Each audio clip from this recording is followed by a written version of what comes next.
Il est le seul qui contrôle toute l'humanité. Il a montré même devant les chefs de l'État qu'il demeure Dieu. Devant la pandémie, devant l'épidémie, il a montré qu'il demeure Dieu.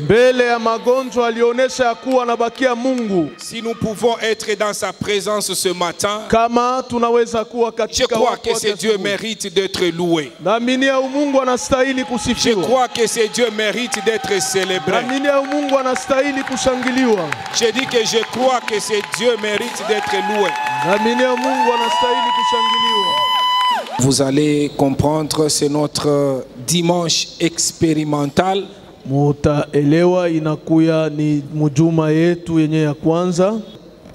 Comprenez s'il y a des imperfections techniques. Surtout que nous sommes dans les chantiers. Est-ce qu'on peut bénir Dieu pour ce qu'il a fait? Malgré les confinements, je dois bénir les enfants de la communauté Nouvelle Cité de David, les bien-aimés de cette paroisse, la Pentecôte. Malgré les confinements, les derniers jours quand nous avons prié ici, il n'y avait pas de pavement. Mais aujourd'hui, nous prions dans une salle qui est pavée. Que Dieu vous bénisse abondamment pour vos contributions. Normalement, notre dédicace était prévue au mois d'août. Nous croyons par la grâce du Seigneur qu'avec vous, avant la fin de cette année, nous allons tout carreler, nous allons mettre les fenêtres, nous allons mettre les plafonds. Si vous passez, vous regardez même derrière la manière dont on est en train de faire les toilettes. C'est une image de ce que sera notre salle. On fait les toilettes d'une manière propre, correcte, qui vous honore. Et nous devons bénir Dieu parce qu'il nous a accompagnés pendant ces temps de confinement. Nous pouvons dire à la Nouvelle Cité de David, Dieu n'a pas été confiné. Les hommes ont été confinés, mais lui il est resté le même hier, aujourd'hui et éternellement. Que Dieu vous bénisse encore une fois abondamment. Sans plus tarder, je vais donner un court message. Nous allons prendre nos Bibles et nous allons lire dans l'Évangile selon Luc. Nous prendrons le chapitre 17 et nous lirons les versets 15 jusqu'à 19. Si nous avons le temps, nous prendrons Psaume chapitre 100. Et nous lirons aussi les versets 1er jusqu'au verset 4e. Néanmoins, pour l'évangile selon Luc chapitre 17, nous lisons les versets 15 et les suivants. L'un d'eux, se voyant guéri, revint sur ses pas, glorifiant Dieu à haute voix. Il tomba sur sa face aux pieds de Jésus et lui rendit grâce. C'était un Samaritain. Jésus prenant la parole dit: les 10 n'ont-ils pas été guéris? Et les 9 autres, où sont-ils? Ne s'est-il trouvé que cet étranger pour revenir et donner gloire à Dieu? Puis il dit: lève-toi, va, ta ta foi t'a sauvé. Je parle ce matin sur les actions de grâce. Parce que c'est dimanche, c'est un dimanche où nous devons dire merci à Dieu. Ces textes merveilleux que nous venons de lire, la Bible nous parle de l'histoire des 10 lépreux. La Bible nous montre, bien aimé dans le Seigneur, que Jésus était en train de se rendre à Jérusalem. Ce n'était pas la première fois qu'il se rendait à Jérusalem. Chaque fois qu'il pouvait quitter la ville et qu'il y avait une cérémonie ou une fête nationale, il était obligé de retourner à Jérusalem pour fêter avec tous les Juifs. La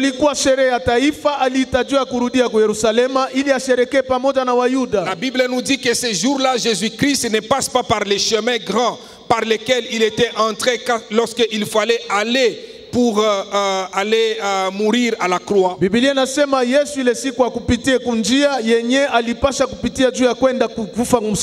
la Bible nous dit que ce jour-là, Jésus-Christ va passer par un autre chemin, et la Bible précise en disant que c'était par le chemin de la Samarie et de la Galilée. Et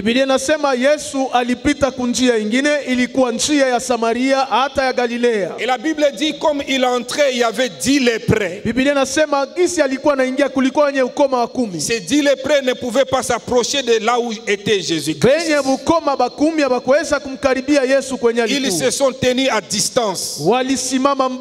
Et ils ont commencé à crier à haute voix: Jésus, Maître, aie pitié de nous. Et quand ils ont crié, la Bible parle en disant que Jésus-Christ les a vus. Et s'étant arrêté, il n'a rien dit de spécial. Il va leur dire: allez vous montrer au sacrificateur.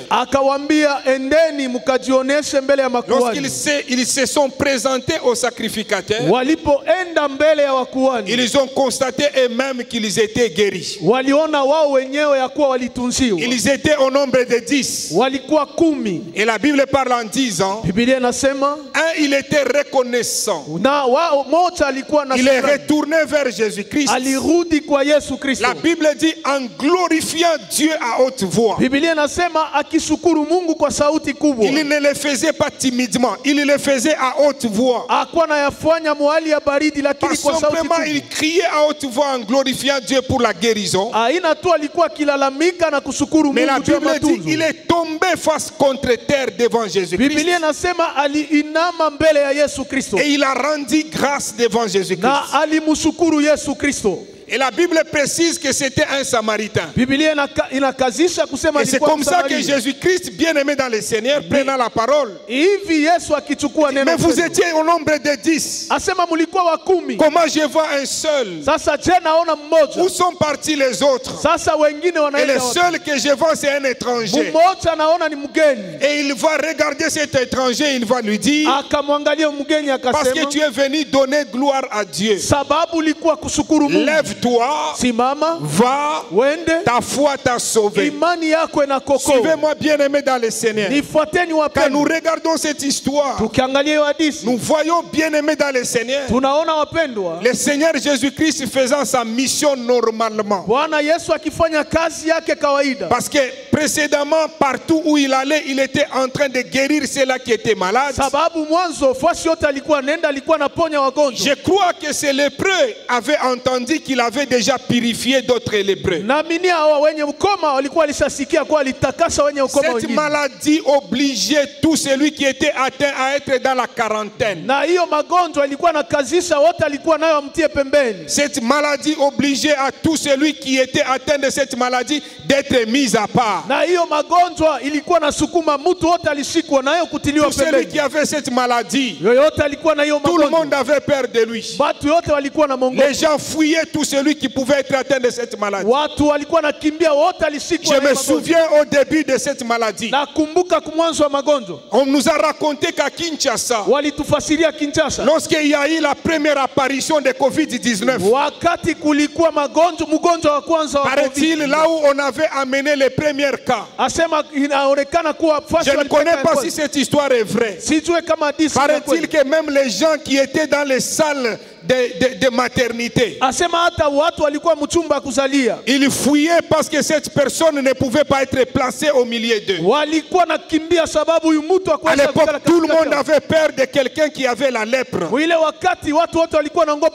Et c'est comme ça que ça s'est passé quand cette maladie a commencé.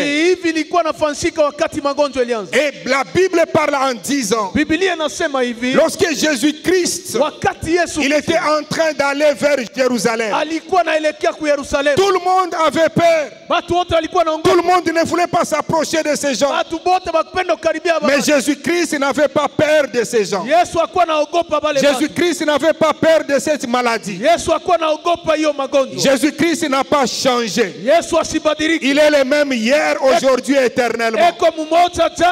Même ce matin, il n'a pas peur de Covid-19. Si quelqu'un est atteint de cette maladie, les gens auront peur de lui, mais Jésus n'aura jamais peur de lui. J'ai dit que les gens ne vont pas le toucher, mais Jésus est capable de te toucher. C'est comme ça que la Bible parle en disant, tout le monde le rejetait. Tout le monde ne voulait pas s'approcher d'eux à cause de cette maladie. Cette maladie était mortelle. Il n'y avait pas de remède. Lorsque quelqu'un était atteint de cette maladie, il était condamné à mourir. Mais le vrai remède, le Seigneur Jésus-Christ, lorsqu'il passe par un endroit, même si on a déjà écrit arrêt des morts, il est capable d'arrêter cette mort. Pendant que je parle, que le roi des rois, le Seigneur des seigneurs, qu'il passe devant toi, partout c'était écrit arrêt des morts, arrêt des affaires, qu'il enlève cela au nom de Jésus-Christ. J'ai dit qu'il enlève cela au nom de Jésus. Pour eux c'était la fin, c'était déjà la condamnation. Jésus est le seul qui peut enlever la condamnation. Les rois de ce monde ont échoué devant cette maladie, mais Jésus n'a pas échoué. Il a montré qu'il demeure Dieu. Nous avons vu partout, même en Amérique latine, beaucoup de présidents disent il faut que Dieu intervienne. Même aux États-Unis, c'est les prêts. La Bible parle en disant, ils ont crié à haute voix. Dieu a entendu. Nouvelle cité de David, Dieu a entendu ton cri. C'est pourquoi il t'a protégé. Il a protégé tes enfants. Il a protégé ta famille. Si j'étais toi, j'allais dire ça c'est pour moi. Si j'étais toi, j'allais dire cette parole c'est pour moi. Pendant que tu dis que c'est pour toi, j'ai dit que tout est entre ses mains. Ta vie est entre ses mains. Nul ne t'arrachera sur cette terre tant que lui n'a pas encore dit le dernier mot. Les lépreux a crié et tous ils ont crié.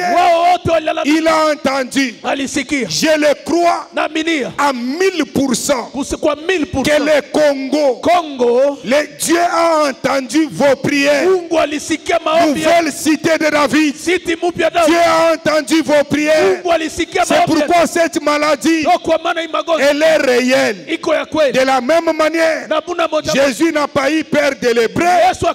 Il n'est pas impressionné par cette maladie. Il est au-dessus de tous les médecins. Son nom est au-dessus de tous les noms. Son nom est au-dessus de la médecine. Je sais que la maladie elle existe. Nous devons être prudent. Mais la réalité, Jésus est au-dessus de toutes les choses. Je dis que Jésus est au-dessus de toutes les choses.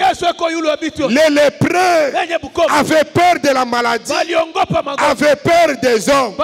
Mais Jésus ne pouvait pas arrêter cette opportunité pour guérir ces lépreux. Je le déclare en ces premiers jours, le 16 août, si tu étais déjà mis en quarantaine, pas simplement par rapport à COVID-19, mais dans un domaine quelconque, on t'a mis à l'écart, on t'a séparé, bien-aimé. Le Seigneur me dit de te dire, ce jour, c'est ton jour. Ce jour, c'est un jour de bénédiction. C'est un jour où quelque chose doit changer dans ta vie. Ces lépreux étaient mis en quarantaine. Mais quand ils ont entendu que Jésus passait, ils ont dit, ces gens qui nous ont mis à l'écart, ils n'ont pas de réponse.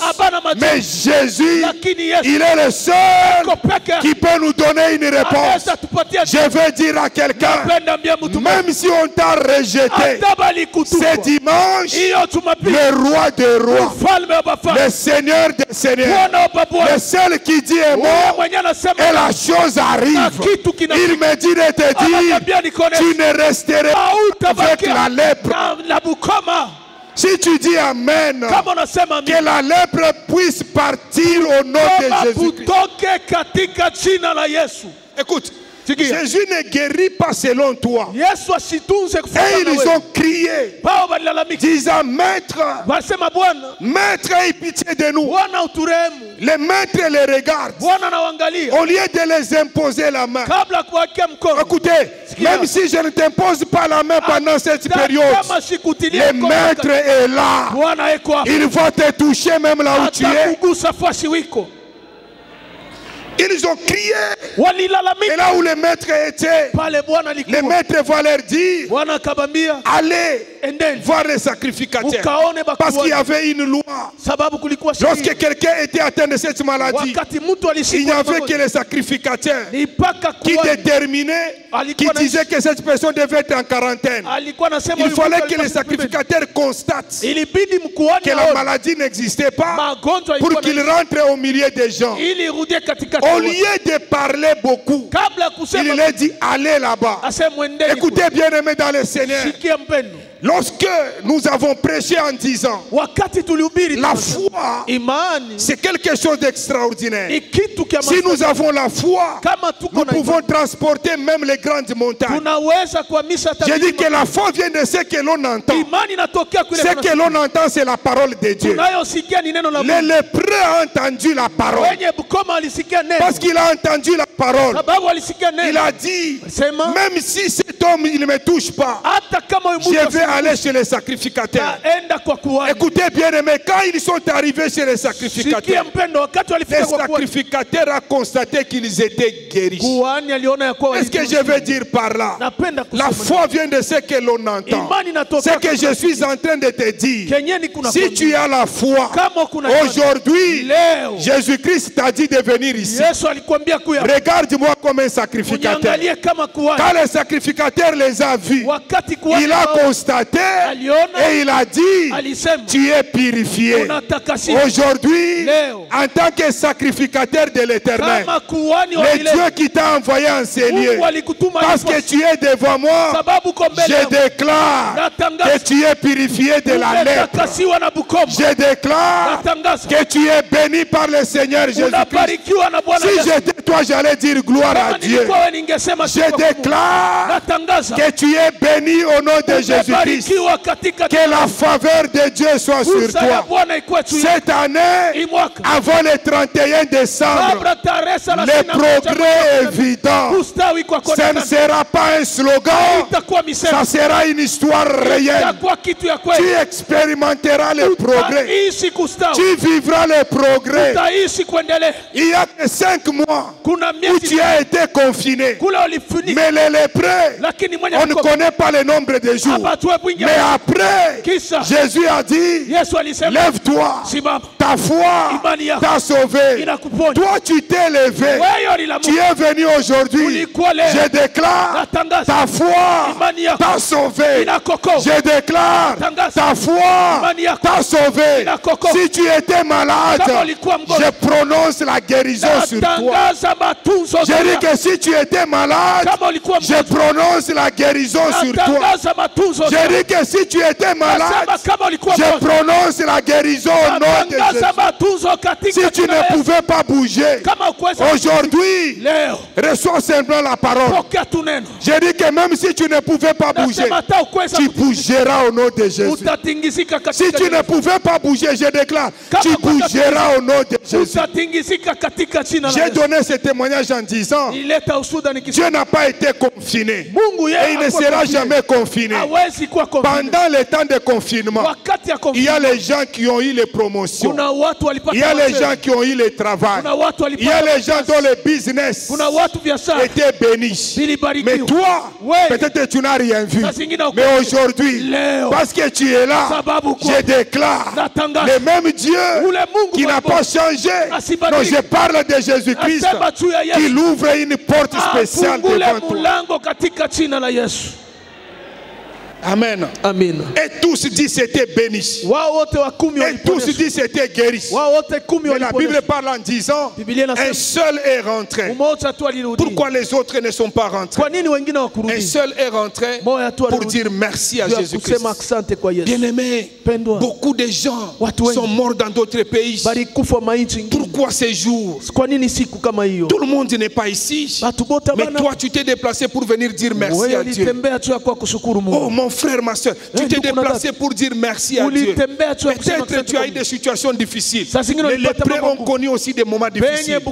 Mais quand Dieu protège, quand Dieu guérit, il faut apprendre à lui dire merci. Ils sont rentrés pour lui dire merci. Peut-être tu as une douleur, mais aujourd'hui apprends à dire merci à Dieu. Et quand le seul est rentré, Jésus dit, mais où sont les autres? Les autres criaient quand ils avaient des problèmes. Maintenant que j'ai guéri, ils ne sont pas venus dire merci. Quand la maladie a commencé, il y a beaucoup de gens qui priaient. Tu es en train de me suivre maintenant, que ce soit sur Facebook, que ce soit à la télévision. Je suis en train d'interpeller quelqu'un en disant, tout le monde pouvait crier. À un certain moment, les gens ne dormaient pas. Les gens avaient peur, mais Dieu nous a protégés. Pourquoi un jour comme celui-ci, on ne peut pas lui dire seulement merci? Normalement, un jour comme ça, il ne faut même pas prêcher. J'arrête même la prédication. Est-ce qu'on peut ouvrir les mains, dire simplement merci Seigneur Jésus? Est-ce que tu peux commencer à prier? Est-ce que tu peux te tenir debout? Tu commences à prier et dire merci Seigneur Jésus. Est-ce que tu peux dire merci? Commence à prier mon frère. Commence à prier. Commence à prier. Est-ce que tu peux lever tes deux mains et dire tout simplement merci? Comme c'est celle lépreux qui pouvait dire merci. Est-ce que tu peux dire merci? Dis merci mon frère. J'ai besoin que tu dises merci. Dis merci pendant ce moment à Dieu. Dis merci au roi. Dis merci au Seigneur. Il t'a gardé. Il t'a protégé. Est-ce que tu peux lui dire merci? Il t'a gardé. Il t'a protégé. Est-ce que tu peux lui dire merci? Est-ce que tu peux lui dire merci? Est-ce que tu peux lui dire merci? Bien-aimés, tous ensemble, nous sommes debout. Élevons nos deux mains. Élève tes deux mains. Élève tes deux mains. Répète après moi, Seigneur Jésus-Christ. Seigneur Jésus-Christ. Répète avec conviction, Seigneur Jésus-Christ. Seigneur Jésus-Christ. Même dans les masques, dis avec conviction, Seigneur Jésus-Christ. Seigneur Jésus-Christ. Ce matin, je te dis merci. Je te dis merci. Ce matin, je te dis tout simplement merci. Je te dis tout simplement. Commence à bénir Dieu. Les deux mains levées. Est-ce que tu peux lui dire merci, mon frère?